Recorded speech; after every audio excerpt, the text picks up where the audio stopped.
Alright, what's up everybody? You're watching Mainly Outspoken, and today we're going to do a gaming video. We're playing the game Atlas, and this is from the company Grapeshot, and it's a pirate MMO survival game, and many of you who are probably going to watch this video have already, gotten the gist of what this game is about, and what we're doing today is I'm going to give you a rundown on how to use the market system and the warehouses, which is something they introduced over the last season or so, I believe. And a lot of people seem to not really understand how these things work, from based on players I've talked to on official and some of the unofficial servers. They kind of understand maybe what they do, but they don't really know how to set one up. So I'm going to show you how to do that today. So first thing you have to do, obviously, is you have to place your warehouse. Now, it has to be near salt water, as far as I understand, and don't quote me on any of this. You may have to go, look up the specifics on some of these things, or they might change over time, because of course the game is still in beta, and they make changes all the time. But you got to place your warehouse and make sure you have all of your farms connected to it, which would be your farmhouse, quarry, mine, and lumber mill. And of course those will feed into your warehouse and fill it up with your resources, and now you will be ready, of course, to do some trades. So what you have to do is you have to attach a market to your warehouse. Once you've done this, how this works is you have to create trades, and they have to match someone else out there in the Atlas. So the markets, from what I understand, can reach 2 grids to the north, 2 grids to the south, 2 grids to the east and west, and 1 grid diagonally, each way diagonally. So that's how far your trade, is going to go. What you do is you go into the section here, find new trade route, and just go through all the different teams and try to find some that have trades that have something that you might want.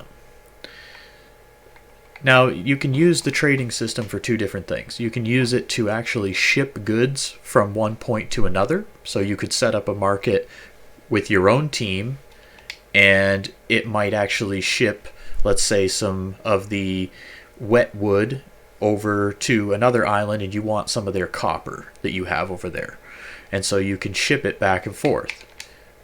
How you would do that is you would set up a new trade and see what it looks like here. These are the resources we actually have in the warehouse right now.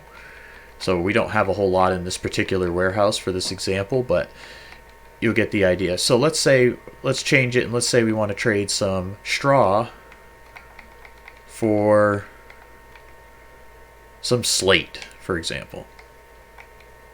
What you have to do is you have to set the exchange rate. Well, what I recommend doing, though, is keeping it at 1, like this, so then it's a 1-to-1 ratio. So as you can see, it's 2,463 straw for that same amount of slate.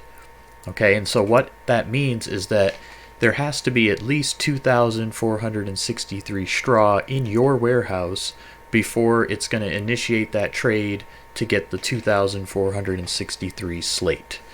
So you have to have a minimum amount in your warehouse, which is told to you right there in the exchange rate, before the trade will happen.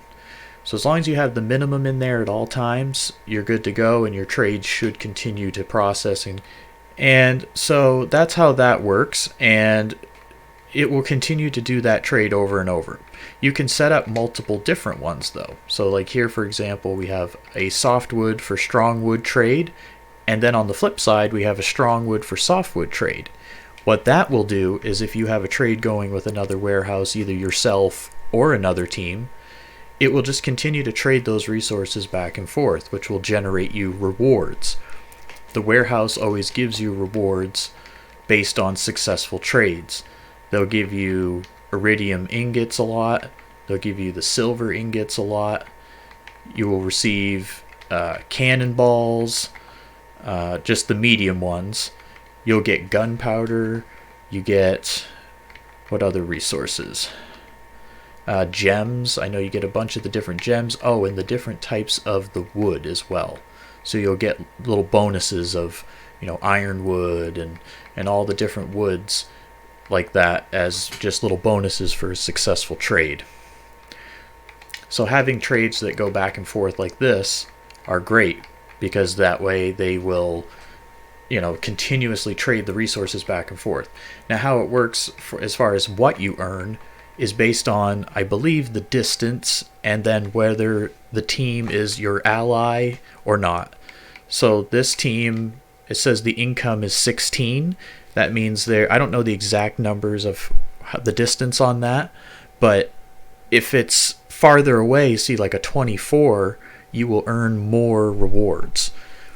So keep an eye on that as well. But you're going to have to go into each team's trades here and see what they are offering. So as long as you match your trade to their trades, it should initiate as long as you have the minimums. It'll ship it back and forth, and it'll tell you in the log up here what happened. Every once in a while you'll have an accident, or it'll say you were hit by a whale, or some of the pirates stole some of the loot, or some different little things like that. So keep an eye on the log to see what happened and to make sure your trades are actually completing. If you see that a lot of them are rejecting or being canceled, there could be a problem, and you may have to delete the trade and reinitiate it, and sometimes that will fix it. Alright, I hope this helps. You can set up, I believe it's only one warehouse and one market per island on official as of right now, and this is season 6 now, and but you can have 2 markets in the same region.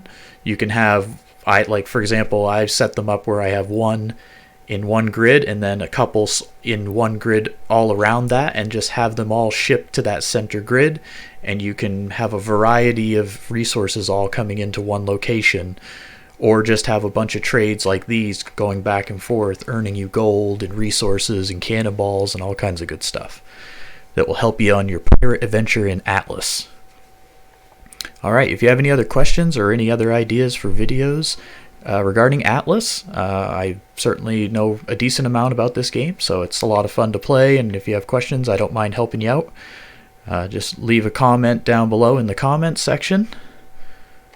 And hopefully this will help you on your journey out here in the Atlas. Alright, safe sailing out there. This is Main the Outspoken. We'll talk to you later.